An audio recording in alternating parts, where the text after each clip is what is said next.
I have been knocking on a lot of doors in our riding, having incredible, deep conversations with so many people who call the Saint Croix riding home, just like me. Whenever I get to a door and I hand somebody this, and I talk about my 5 priorities, solutions to target as your MLA for Saint Croix, a lot of people, their eyes rest on, they kind of choose, it's like a menu, but their eyes do rest on the affordable food market piece. And I am hearing a lot of dissatisfaction with how high food prices are. Now, again, I am not naive enough or partisan enough to believe that the Higgs government is responsible for food prices going up. You listen to any discussion around the world right now about what's going on in terms of inflation of anything and everything from insurance to gas to food. It is happening everywhere. What it did expose, though, is specifically how New Brunswick is extremely non self sufficient in the production of our food. So I want to talk about that. I am going to keep this to 5 minutes because this will definitely be a part 5 tomorrow. But here's another thing that I am hearing at the doors, and it's interesting.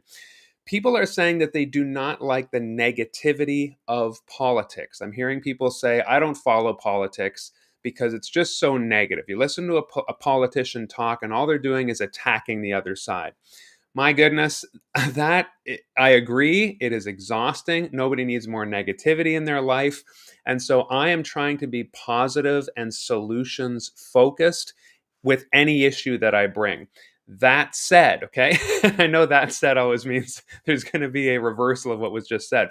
But I do want to point out that for all of the issues that I'm talking about, the 5 targets over the last number of days. We're on target number 4, food affordability, but the other 3 as well. Number 5 coming up. These are all issues that data could show trends where there was going to be a problem on the horizon. So whether it was the housing issue, data trends showed there would not be enough housing. Whether it's the nursing home issue, hey, baby boomers, if you're a boomer, you know it's nothing new. We all knew that you were going to age. You knew it too. So there's things like that where the contrast is don't be negative.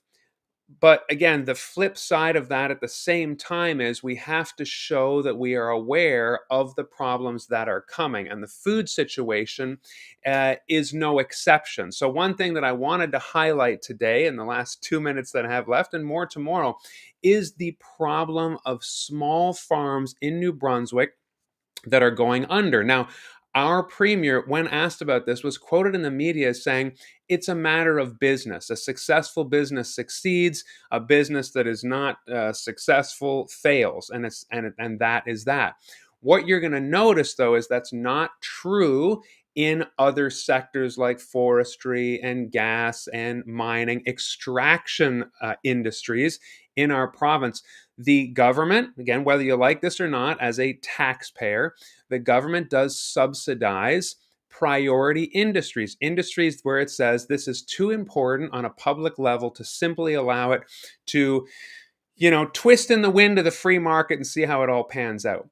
What Greens would like to see is that we start treating food, agriculture, local agriculture the same way because people are going hungry. Again, remember that problem thing? Don't mean to be negative, but more people are using the food bank than ever before because food costs at the supermarket have skyrocketed and people do not have the margin to spend 30% more on their groceries. So that's a segue into the last minute here, and I'll pick it up tomorrow. I want to throw a graphic on the screen.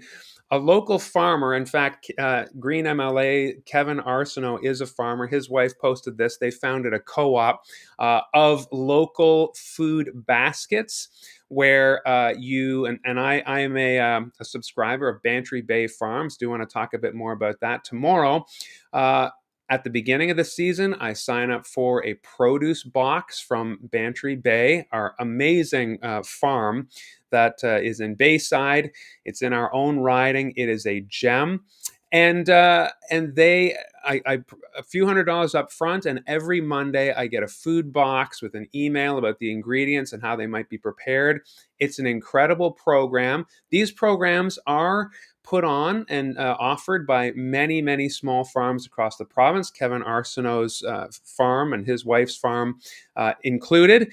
And she posted this graphic that showed maybe something you already know, but the price of food, it's in French, this is like the inflation of food is the black line versus their baskets, their food boxes of produce, and that's the green line at the bottom. Inflation has gone up for food about 30%, and inflation has gone up for local fresh produce, fruits and vegetables that come in these baskets, 6% ish. Okay. So, this is one thing that Greens are saying. If we want affordable, local, fresh food, we need to start looking at these farms and saying, how can we help? Because here's the truth in my last minute. No, I'm over time already. Farmers take home, don't mean to be negative, you need to know this. Farmers take home 7 cents of every dollar that they work to earn. Okay. So, 7% of a farmer's income actually stays in their pocket. The rest is to debt and infrastructure and capital and workers and all the expenses of running a farm. That is not enough. And that is why, we'll pick this thread up tomorrow, 400 farms have closed in the last few years in New Brunswick. 400.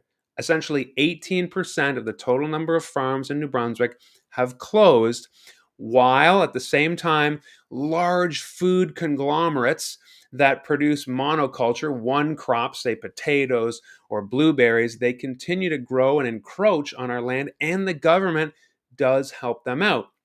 Am I saying let's stop helping them out? Or we can do both, and we want coming into our local markets and our supermarkets and our cafeterias. And so I'll talk more about that tomorrow. We're ringing the bell on local food insecurity and unaffordability, and at the same time saying there are solutions. But when there's no political will and we don't see this as a problem yet, then we get the crises like we're seeing in the housing market and the out of the cold programs and the healthcare industry and things like that. Okay, so as your MLA, I will always be working hard to look down the line, as all Green MLAs do, and saying, whatever the issue, there is a problem looming. Let's tackle it now and prevent it from becoming a more serious issue that's going to cost us so much more in the long run. Have a wonderful